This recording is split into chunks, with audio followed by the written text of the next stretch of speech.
I'm going to show you how I go from curly to straight, in depth, with all of the tools, products, and techniques that I use to get a salon silk press at home, or at least pretty close to it. I can't believe I believed everything we had. I'm a firm believer that a good silk press starts in the shower. So I'm going to start with this clarifying shampoo from Cecred, and I'm going to ensure that my hair is completely clarified of all of the products and sweat and dirt that was in my hair from before. And then I'm going to follow up with the hydrating shampoo from the Cecred line. Now, this is actually footage from my Cecred review, so if you haven't seen that already, make sure you go check it out. I did obviously just start using these products, and I do like to rotate the products that I use on a weekly basis. But these are the products that I use for today's silk press, so that is why I'm showing you guys this footage. I absolutely love these products. Make sure you go check out the review for, my full thoughts on the Cecred line. After shampooing, of course, I follow up with a conditioner, and I'm using the Cecred Moisturizing Deep Conditioner. I let that sit in my hair for about 20 minutes. Now, I don't always use a deep conditioner, but I just feel like I want my hair to be as hydrated as possible when I'm doing a silk press so that I minimize the risk of my hair reverting due to humidity. Now, I have thick hair, so I like to use a thicker leave-in product before I get started on doing anything. But if you have finer hair, you can get away with like a spray leave-in. I like Pureology or It's a 10. They have really good leave-ins that also act as heat protectants. But I think that this moisture sealing lotion from Cecred is going to be a staple for me just because of how thick and moisturizing it is for my hair personally. Next, I follow up with the Color Wow Extra Strength Dream Coat. This product is a must. If you don't listen to anything else I say in this video, this product, especially if you live somewhere that is humid, is an absolute necessity in my opinion. I completely drench my hair with this product. Y'all, the hype is real. If you are on social media, you've seen that this product has gone viral multiple times. The hype is real, okay? It's 100% worth it. Every other product that I mentioned in this video is mostly just, kind of a suggestion, but this one I highly recommend for sure. I completely drench my hair with this product. That is the best way to get the best results using it. And I'm not sure if I should do this before or after letting my hair air dry. I don't know, but I find that it works well for me either way. But I like to let my hair dry in this Aqua's hair towel for a few minutes to hours, depending on what kind of time I have, before I start to blow dry on my hair. So I'm using the Revlon blow dry brush. I absolutely love this thing. I've been using it for years, and I just love it. I don't know. You can use a regular blow dryer if you want to, but I find that this is just easiest for me, especially because I have such dense, thick, copious amounts of hair. I am going to split my hair off into 4 sections, and I'm using the Kenra Silkening Heat Cream. I love this stuff. It smells so good, and it's just a really good heat protectant, I think. And now I split each quadrant into 2 sections just because it's easier for me to work with. Like I said, my hair is very thick, so I have to work in smaller sections to get the best results. So if you have thick hair as well, I suggest you do the same. This part is really important because the way that you can minimize the amount of heat damage you get is by blow drying your hair as straight as you possibly can. Okay? As straight as you possibly can. This is super important. This is recommended by every stylist I've ever talked to. Blow dry your hair as straight as possible so that you don't have to use as much direct heat from your flat iron. And I do not use any cool settings. If anything, I'll start off with like the low heated setting and then move up to the high heat setting. But using the cool setting, I don't think that does anything to help you. Personally, I just think just use the highest heat setting. That way you can, use a little bit less heat when you're flat ironing. Trust me. So as you're going to see, I'm going to blow dry it until it is as straight as possible. And if you have a blow dryer with like a concentrator on it, you can absolutely use that to blow out your roots. I don't necessarily do that. I try to get my roots as much as I can with my blow dryer brush, and that is mostly out of laziness. I do not feel like pulling out another tool, but that's just me personally. Also, I do recommend that if you have anywhere to go, I don't recommend trying to do this beforehand, especially if you're a beginner. Take your time with this, take your time, with this. Don't rush it. I feel like if you take your time, you'll get better results and possibly less heat damage as well.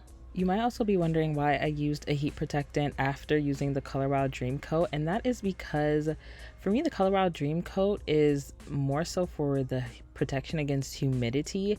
It does heat protect your hair as well, but I think it's only up to 380 degrees. So I just use the Silkening Heat Cream from Kenra to give me that extra protection because I use a temperature higher than 380. So yeah, that's the reason why.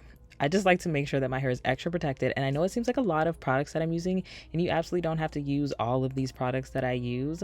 If you have one heat protectant, that is fine too. I find that this doesn't weigh my hair down. It doesn't make my hair feel waxy when I use all these products together. My hair just comes out bouncy and beautiful as ever. Trust me, wait till you see the end results.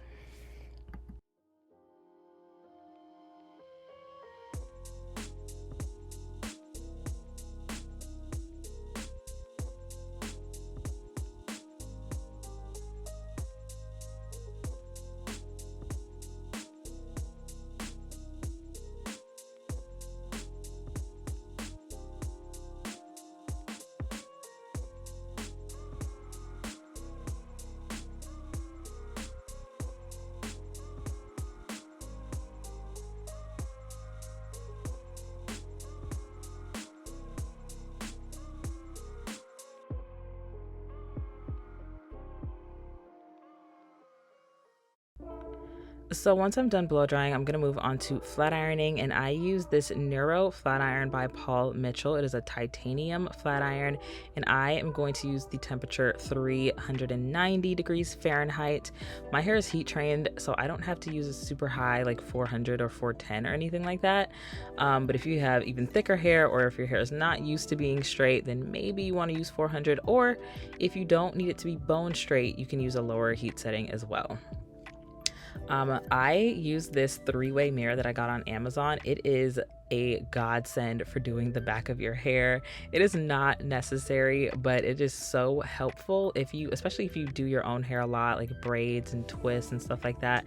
It is such a it is amazing, guys. Get you one of these. If you don't have one already, get you one of these. But yes, so before I start flat ironing my hair, I use this It's a 10 Miracle Silk Smoothing Balm. This was way too much, but I usually use like a half a pump for each section. That was enough for the whole head, child. But yeah, so I use about a half a pump on each quadrant.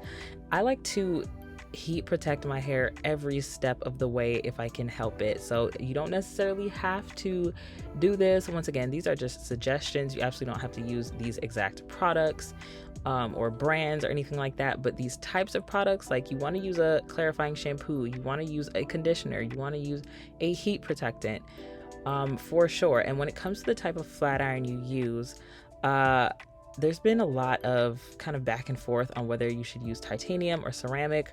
I have heard from stylists that you should use ceramic because it distributes the heat better, but I've also heard from other stylists that titanium is better for thicker hair. So I don't know, choose at your own risk. I currently use a titanium flat iron, and then I use a ceramic curling iron, which you'll see later on in the video. But don't take my word for it, okay? Ask around, do your own research. I am not a professional. I'm just a girl. As far as technique goes, I use the chase method, which if you've ever watched any other videos or anything like that on silk presses, then you have seen the chase method before. It's essentially where you take a rat tail comb through your hair and you chase it with the flat iron. I've seen people do it the other way around, but this is what works for me.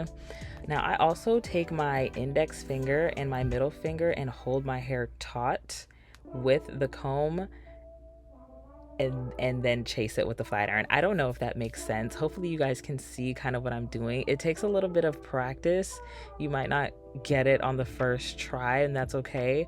And you don't even necessarily have to do this. I just like to do this to ensure that I'm getting my roots, because again, I didn't get my roots properly with the blow dryer, so you know, I gotta do what I gotta do.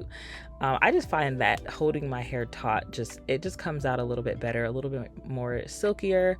But again, if you don't want like super bone straight hair, you might not have to really do all this. But this I find I get the best results with. And if you guys are interested in the products that I am using, I will have everything linked in the description box down below. I will receive a small commission if you do decide to purchase them, but I obviously love these products that I use. And again, you don't have to use these specific products, just the types of products I highly suggest you use. The types, not necessarily the brands. You know, use whatever brands work for you. I really like Kenra products. I like It's a 10. I obviously have been loving Cecred. Olaplex is another favorite of mine. I do also usually do the Olaplex 0 and 3 before I start washing my hair, but I did it like 3 days before this, so I didn't feel like it was necessary. But you can check out my videos on Olaplex too, girl. I talk about them a lot.